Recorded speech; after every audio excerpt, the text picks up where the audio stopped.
J'ai passé une nuit avec les colleuses à coller, c'était un moment qui m'a beaucoup touchée et c'est bien que vous le souligniez parce qu'il n'y a pas eu que des moments terribles, hein, ou Mmh. drôles, enfin drôlement tristes. C'est elles m'ont expliqué que justement elles avaient été divisées au sein des colleuses parce qu'il y avait eu 2 choses.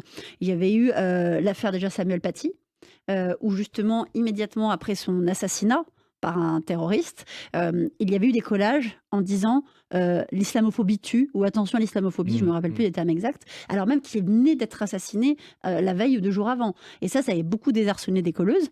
Deuxième épisode, on était aussi pendant l'affaire de la question de l'Iran avec Mahsa, Amini et cetera et il y avait eu des colleuses à Montreuil qui avaient voulu faire des collages en disant: «À 6 ans ou à 8 ans, si tu portes le voile, tu n'es pas consentante». Moi, j'ai vécu à Montreuil, j'ai vu effectivement des enfants qui portent le hijab.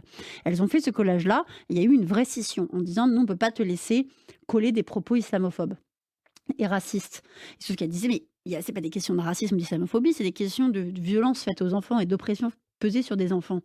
Et c'est là où on touchait vraiment à ce que nous, les féministes universalistes, portons, de dire: «Attention, les questions décoloniales viennent phagocyter les Mmh. luttes militantes féministes».